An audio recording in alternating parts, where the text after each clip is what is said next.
Online platform पर।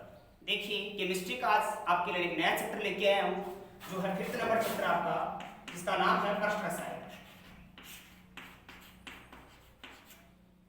क्या नाम है? पृष्ठ रसायन है। ये फिजिकल केमिस्ट्री का पार्ट है। फिजिकल केमिस्ट्री में बात करें तो यहाँ पर पृष्ठ रसायन हमारे को क्या जानकारी देता है? एक शाखा है, उस शाखा में हमें जानकारी होती है पृष्ठ के बारे में। पृष्ठ को हम कह सकते हैं सतह, और रसायन का मतलब होता है एक शाखा है जिस शाखा में पृष्ठ के बारे में अध्ययन करेंगे। अब किसके पृष्ठ के बारे में अध्ययन करेंगे? जैसे पदार्थ के पृष्ठ के बारे में अध्ययन करेंगे। कोई पदार्थ होता है और पदार्थ से हमें 3 अवस्थाओं मिलता है। एक मिलता है ठोस में, एक मिलता है द्रव में, और एक मिलता है गैस में। एक चीज में गैस की बात करें तो गैस तुम्हें दिखाई नहीं देती।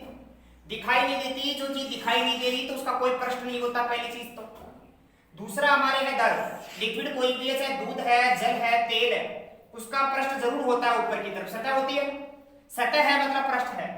और ठोस की तो हम बात ही करें तो सब जानते हैं, बहुत सारे ठोस हमारे सामने हैं। प्रत्येक के ठोस की सतह कोई ना कोई होती जरूर है। यानी ठोस पर सतह होती है, द्रव पर सतह होती है, पर गैस की कोई सतह नहीं होती। यानी इसका मतलब ये हुआ कि यहाँ पे जो ठोस पदार्थ है उस ठोस पदार्थ और द्रव पदार्थ की सतह है, बाकी गैस की सतह नहीं होती। तो अध्ययन किसका करेंगे? हम करेंगे किसी ठोस पदार्थ या किसी द्रव पदार्थ की सतह के बारे में अध्ययन करेंगे। तो भौतिक रसायन विज्ञान की वो शाखा जिसके अंतर्गत किसी भी पदार्थ की बात हो सकती है, पदार्थ के सतह के गुणों का अध्ययन करते हैं। कि सतह जो पदार्थ की सतह है, पदार्थ की सतह के जो गुणधर्म है उनका अध्ययन करते हैं। गुणधर्म बोल दो या उस पर होने वाली घटना का अध्ययन करते हैं। उस शाखा को क्या कहते हैं? पृष्ठ रसायन कहते हैं। किस किस का अध्ययन करेंगे? हम अध्ययन करेंगे इसमें पहली चीज तो अधिशोषण का। पृष्ठ पर कौन कौन सी गुण पाए जाते हैं, कौन कौन सी घटनाएं होती है?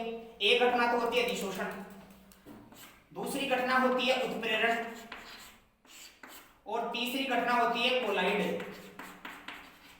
ये 3 घटनाएं देखने को मिलती है। घटना को हम गुण भी कह सकते हैं कि पदार्थ जो भी है उसका जिसका पृष्ठ होता है उस पृष्ठ के 3 गुण है। ये 3 कौन कौन से है? अधिशोषण, उत्प्रेरण और कोलाइड। ये 3 ही पॉइंट है जो इस चैप्टर में है पूरी। सबसे पहले हम बात करेंगे अधिशोषण की। देखिए अधिशोषण क्या होता है। अधिशोषण एक घटना है। अधिशोषण एक घटना है। होता क्या है इसके अंदर, समझना है इस चीज को। जैसे कि पदार्थ की सतह है, ये ठोस है, ठीक है। इस ठोस की सतह के ऊपर कोई दूसरा पदार्थ आके ऊपर चिपक जाता है। अब दूसरा पदार्थ को अन्य स्पीशीज कहते हैं। अन्य स्पीशीज कहते हैं। अन्य कोई भी स्पीशीज हो सकती है, किसी भी वर्ग का हो सकता है, वो अन्य स्पीशीज या अन्य पदार्थ कह सकते हैं। वो क्या करता है? इसकी सतह पे आके चिपक जाता है। सतह पे चिपकने से क्या होती है? वो सतह पे जो उपस्थित बंद थे या हो सकती है उसके जो स्थान थे, खाली स्थान, वो भर जाते हैं। जैसे कि हम बात करें दीवार है। अब दीवार पे क्या लगाते हैं? चूना लगाते हैं, मसाला लगाते हैं, या मान लीजिए इसको प्लास्टर किया हुआ दीवार है, उसके ऊपर सफेदी करते हैं। करते कि नहीं करते? तो सफेदी से उस चूने के ऊपर जितने भी छिद्र भर जाते हैं तो सफेदी आगे चिपक गई ना सतह के ऊपर। ये सतह के ऊपर किसी चीज का चिपकना ही क्या है? अधिशोषण है। समझना। आप गर्मियों में या सर्दियों में आपको क्या हो, नहाने के लिए पानी नहीं मिले तो आप क्या करते हो? नहीं नहाते हो तो क्या होगा? सतह के ऊपर परत जम जाएगी। वो परत जो जम गई ना, वो क्या है, किसकी जमेगी पता ही है आपको। वो परत जम जाएगी, उस परत के जमने को ही क्या कहते हैं? अधिशोषण कहते हैं। बात समझ में आ रही होगी। जैसे कि चौक है, इस चौक को शई में डुबोएंगे और बाहर निकालेंगे तो चौक कैसी हो जाएगी? नीली हो जाएगी। नीली हो गई, सतह के ऊपर क्या लग गया? नीला रंग लग गया। सतह के ऊपर जो रंग लग गया, यही जो रंग है और इससे होने वाली जो घटना है वो क्या है? अधिशोषण है। बट आपने देखा ना, चौक के चिपका है क्या? शाई चिपकी है। चौक के ऊपर शाई चिपकी है, तो यहाँ चौक क्या है और शाई क्या है? दोनों के अलग अलग नाम है। क्या नाम है? देखिए मैंने कहा एक ठोस पदार्थ होता है, उस ठोस पदार्थ के ऊपर कोई चिपका बाहर, तो चिपकाया किसने? ठोस ने। जिसने किसी दूसरे को चिपकाया वो होता है अधिशोषक। जिसने चिपकाया वो अधिशोषक होता है, और जो सतह के ऊपर चिपक गया आके चिपक गया आके, वो अधिशोष्य। समझना इस चीज को, क्या है वो? अधिशोष्य, चिपकने वाला अधिशोष्य, चिपकाने वाला अधिशोषक। तो आपने अपनी त्वचा के ऊपर चिपकाया ना मेल, तो आप क्या हो गए? अधिशोषक, और मेल क्या हो गया? अधिशोष्य, क्योंकि आपने चिपकाया उसे, आपने चिपकाया है। ऐसे ही इस दीवार पे सफेदी करते हैं, तो दीवार पे सफेदी करी तो सफेदी चिपक गई, सफेदी चिपक गई तो सफेदी तो क्या हुई? अधिशोष्य, और दीवार क्या हुई? अधिशोषक। समझ रहे हो? यहाँ इस चौक को शेई में डुबोया था, तो चौक को शेई में डुबोया तो चौक क्या हो गया? अधिशोषक, और शेई क्या हो गई? अधिशोष्य हो गई। बात समझ में आ रही है? ये होने वाली सारी घटनाएं क्या कहलाती है? अधिशोषण कहलाती है। सर्दियों में, बरसात के समय में काफी सारी वस्तुएं होती है, जो पेड़ हो सकते हैं, दीवार हो सकती है, वो बर्तन हो सकते हैं, उनके ऊपर ओस आके चिपकती है, तो ये भी एक अधिशोषण की घटना है। बट जो सारी घटनाएं हो रही है ये केवल सतह पर होती है। एक बात का जरूर ध्यान रखना, कहां होती है? सतह पर। अगर सतह से अंदर चली जाए कोई चीज तो फिर वो अधिशोषण नहीं है। मेरी बात समझना। आप चौक को पानी में डुबो के देखो, आप चौक गीली हो जाएगी, बाहर से होगी अंदर से? अरे बाहर से होगी, तो बाहर पानी का लगना तो हो गया अधिशोषण, पर अंदर चला जाना क्या है? अवशोषण है। एक वर्ड और सुना होगा आपने, अवशोषण भी सुना होगा। अवशोषण, अवशोषण का मतलब होता है अंदर सोख लेना, अंदर तक चले जाना। दीवार को पानी से गीली करे, दीवार बाहर से गीली होती है, बाहर से गीली होना तो है अधिशोषण है, और अंदर से गीली हो जाना, अंदर से अंदर तक चले जाना, वो क्या है? अवशोषण है। चौक को आप शाही में डुबोगे तो चौक को तोड़ के देखना, शाही का नीला रंग केवल बाहर रहता है, अंदर से चौक गीली हो जाएगी, मतलब अंदर तो क्या हुआ उसका? अवशोषण है। किसी भी चीज का अंदर तक धस जाना अवशोषण है, और सतह पर रुक जाना अधिशोषण है। आपके सामने बहुत अच्छा एग्जांपल बोर्ड आपके सामने है, और बोर्ड पे मैं क्या कर रहा हूँ? चौक से लिख रहा हूँ। तो जो चौक का जो पाउडर है वो किसके ऊपर लग रहा है? अभी चौक की सतह पर लग रहा है, चौक के अंदर धस रहा है? चौक की सतह पर लग रहा है, चौक की सतह पर लग रहा है। तो चौक की सतह पर लगना मतलब क्या घटना हो रही है? अधिशोषण हो रही है। अगर ये चौक जो पाउडर है ये अंदर धस जाए, अंदर धस जाए इसके, मतलब फिर वो क्या हो गया? अवशोषण हो गया। यानी जो चीजें अंदर तक चली जाती है वो क्या है? अवशोषण है, और जो केवल सतह पर लगती है वो क्या है? अधिशोषण है। ये बात क्लियर समझ लेना। बहुत सारे उदाहरण आपके सामने आएंगे। एक आपने सिलिका जेल का नाम कभी आपने सुना होगा, तो सिलिका जेल भी आपने देखा होगा। ये छोटे छोटे दाने समान आते हैं, महंगी वस्तुएं जो आती है उन महंगी वस्तुओं के अंदर एक पैकेट के रूप में डाला जाता है, क्या कि अगर वो महंगी वस्तु पे नमी संपर्क में आएगी तो वो खराब हो जाएगा। तो क्या करते हैं, जब नमी आ भी जाए तो सिलिका जेल उसे क्या कर लेती है? अधिशोषित कर लेती है, उस नमी का अधिशोषण कर लेती है। तो इससे क्या होता है? नमी इसके ऊपर चिपक जाती है, उस वस्तु पे नहीं जाएगी जो उसके साथ आ रही है।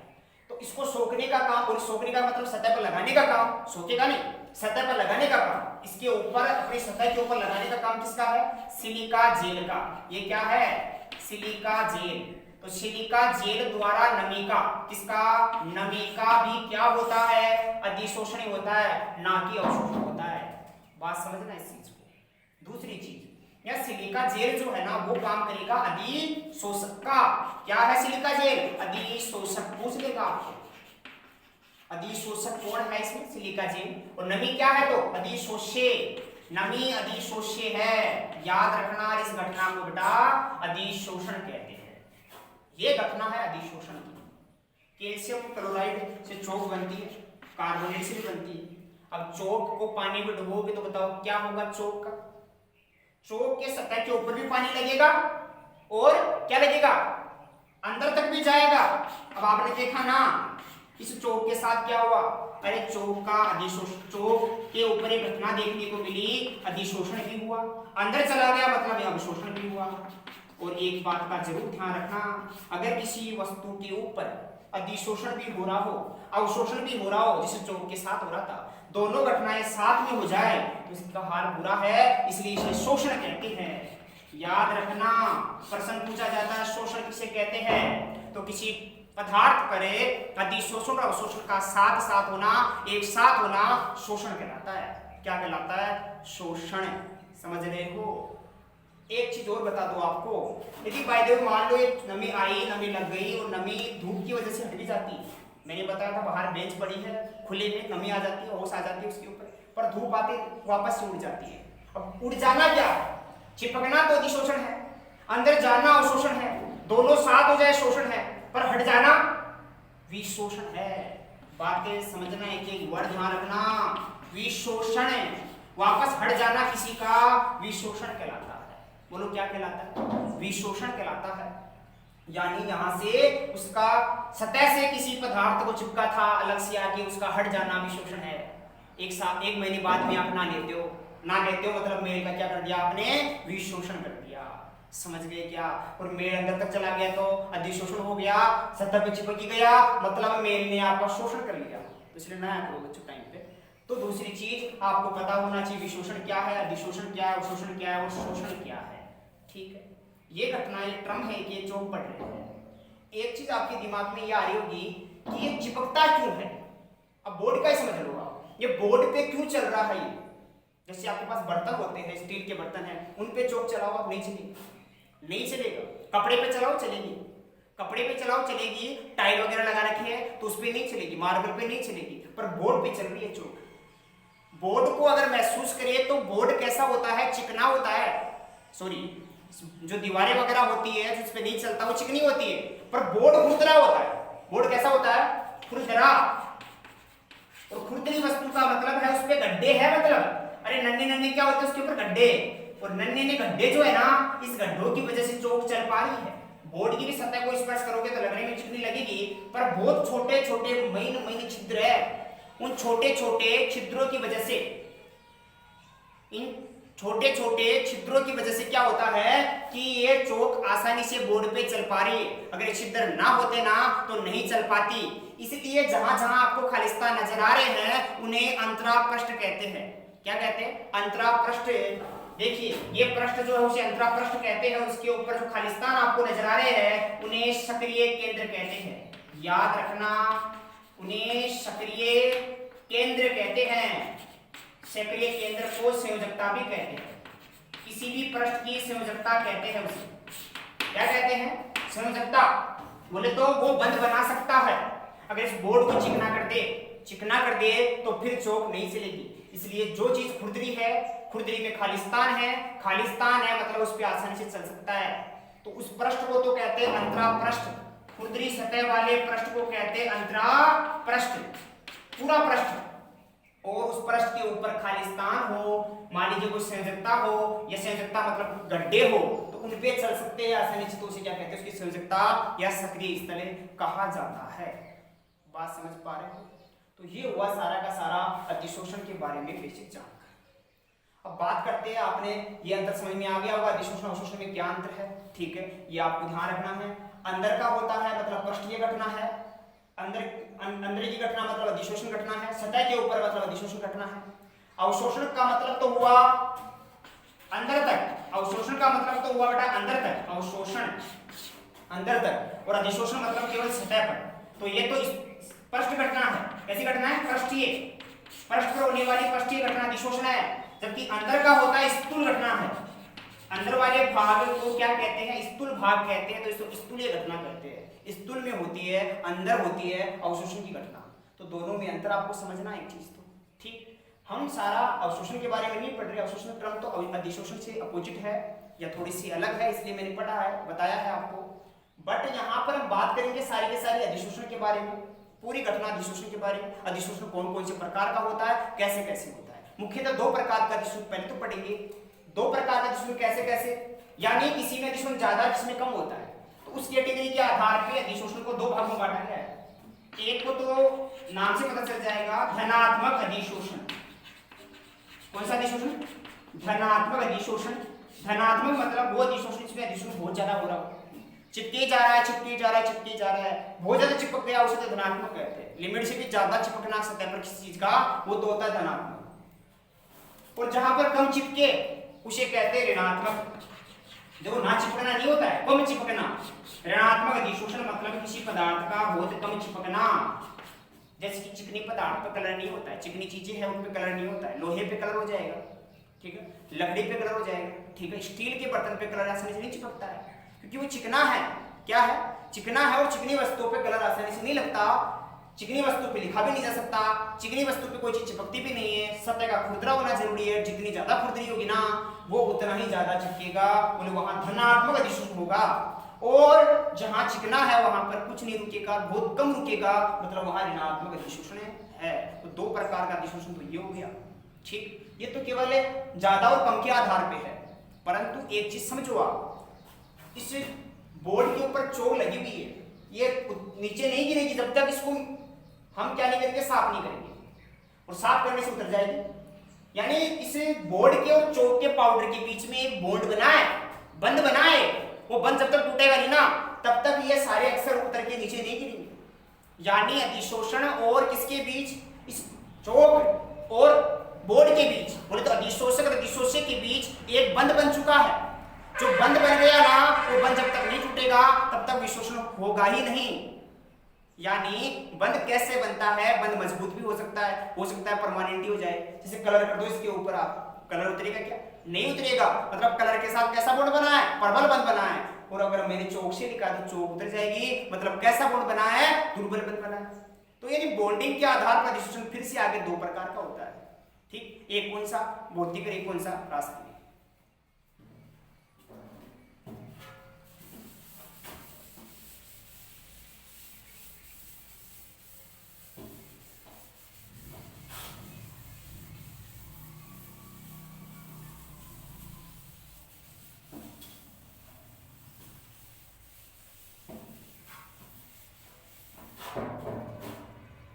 देखो दो प्रकार का कौन कौन सा अधिशोषण, दो प्रकार का।